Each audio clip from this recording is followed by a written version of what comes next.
Hello, this is Jason Adair from the Placer County Museums. I'm here at the Bernhard Wine Processing Building, and I know this doesn't look like your average ice in the bucket of water over the head challenge, but I assure you that it is. Before we get into that, we wanted to get into the history of ice in Placer County. The first documented use of ice in California was in 1849. The proprietors of the Magnolia Saloon needed a way to cool their beer, so they sent up men and wagons up into the mountains to bring back ice.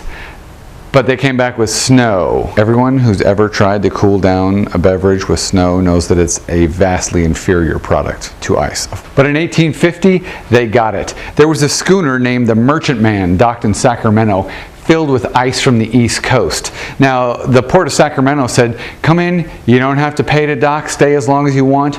We want all the ice you got. And people bought it for 30 cents a pound, which was not a screaming deal. As ice houses were springing up around Placer County, some people were getting ice from Alaska, but some other industrious people decided they would harvest theirs from the Sierra Nevadas.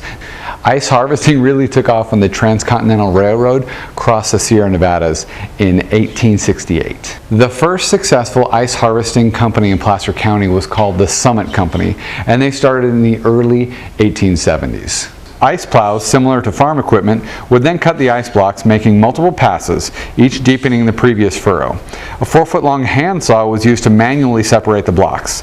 The blocks were then taken to the ice house and packed tightly together and then covered with a layer of sawdust for insulation. But who was using this ice? By the late 1850s, ice was being used in the home in ice boxes. After the railroad was constructed in 1869, railroad companies were the biggest customers for ice, especially in this area where we had so much fruit to ship all over the country. In order to get that fruit as far as you could, you had to ice it so it wouldn't spoil. The companies that delivered ice to your house usually dealt in soda and beer also, like Auburn's Buffalo Beer Company or the A.W. Kennison Company. 1913 was a big year for ice in the house. It was the first year that someone had built an ice tray to put in your freezer so you could make your own ice cubes at home. Huge, I know.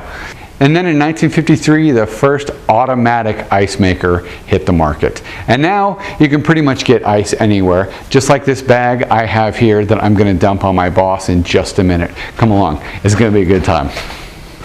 All right, we're going to get some water from the Bernhard Museum pump out back here.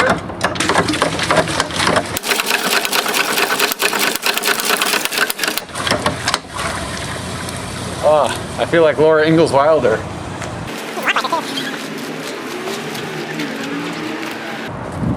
And here we have Ralph Gibson in our wilting pumpkin patch in need of a good watering. You ready, Ralph? Go on. Tell me about the ice. All right, well, the ice in this bucket comes from 7-Eleven across the street from the museum, and we thought this was appropriate because 7-Eleven actually started in an ice company. It was the Southland Ice Company in Dallas, Texas in 1927. They had several ice houses, and one of the proprietors of one of the ice houses decided to sell milk, eggs, and bread from one of his stores, and that's how 7-Eleven got its start. So here goes the ice. All right. Not cold enough yet. Not okay. That's cold enough. There we go. You ready, Ralph? I'm ready.